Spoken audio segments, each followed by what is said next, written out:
Welcome to today's People to People. I'm your host, Taman Bradley. Let's get started. A doctor who grew up in Inglewood says too few people from her community are finding careers in medicine.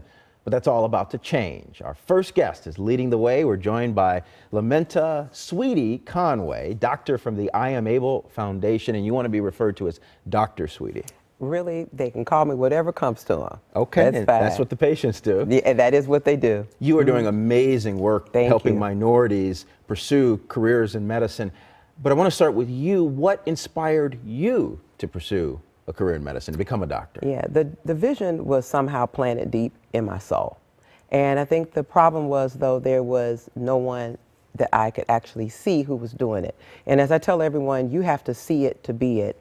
So it was one of those visions that became deferred and derailed, but eventually got back on track.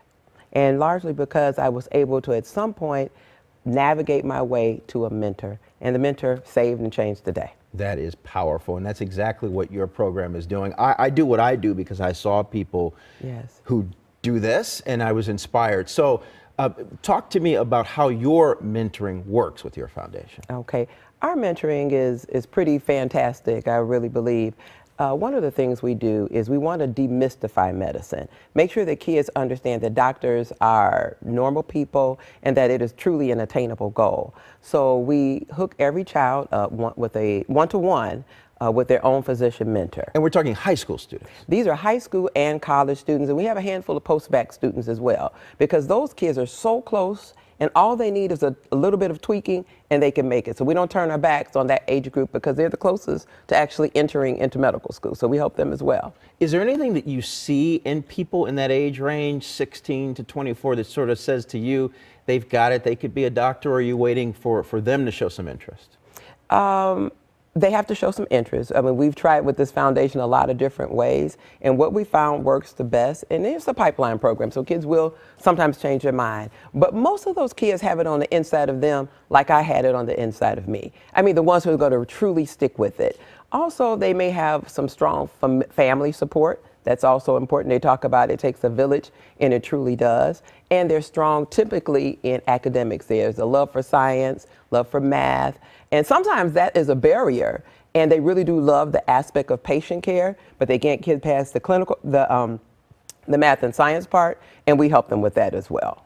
So it's a matter of cultivating what's already there. Absolutely. Let's get to the program that you've now run for a couple of years. Sure. You've actually helped some folks get into medical school. Talk to us about that. We have, even before I started mentoring, I have a number of young people, because I know that was my vocation all along. A couple of things drove me to it, you know, and kind of solidified that job a little bit more. But we have a young lady who's going to be at our upcoming gala and conference. She just will be graduating in just a couple of weeks, and we'll be going into emergency medicine. Where does she go to school? She goes to University of Georgia. And we have some children or young people who are on their way into medical school, and we run the gamut from all the way from freshmen in high school all the way through post-bac years, so everyone in between. And people may be watching this thinking, I might like to have my child get involved. What sort of resources will you be providing for them? We do quite a bit. For those kids who actually become a part of our Urban Bridges Medical Mentoring Program, we recruit annually, and it's basically a cohort of students, high school, college, and post-bac students. Once they become a part of that program, that is only year one of a lifelong journey, which we call From Penny to White Coat. So we continue to cultivate these skills. We have several things. Each kid is paired one-to-one with their own physician mentor. They have what we call affirmative academic advising, meaning we tell them what they can do rather than what they can't do, and we also give them the tools to get there. We have a curriculum called Saturday Morning Professor, and that's also how we teach the language of medicine. I Am Abel has some special meaning. Tell us about that. Basically, we are our brother's keeper. I Am Abel, spelled A-B-E-L, is from the story of Cain and Abel.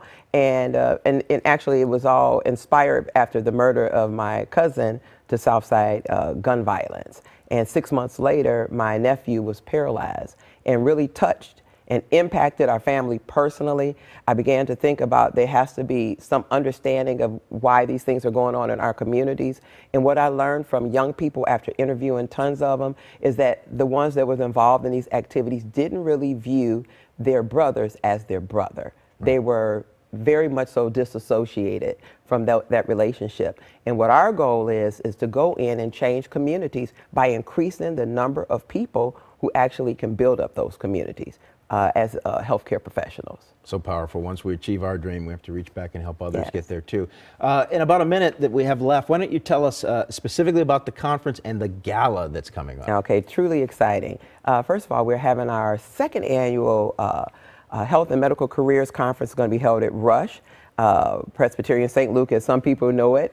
And it is for kids of all ages, high school all the way through post-bac, even not just pre-med, but also nursing and allied health.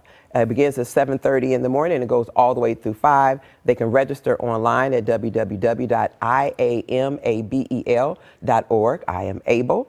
And just have a wonderful time and learn everything they know. We'll have tremendous resources and professionals teaching them about the tools they need in order to get into medical school. It's going to be a great event. Thank you, Dr. Laminta Sweetie Conway, for the work that you are doing. The second annual Health and Medical Careers Citywide Conference takes place, as she said, April 21st at Rush University Medical Center. Pre-med students can register in advance for one-on-one academic advisor sessions. And all students interested in a career in medicine and health can go to the IamAbel.org for details and registration.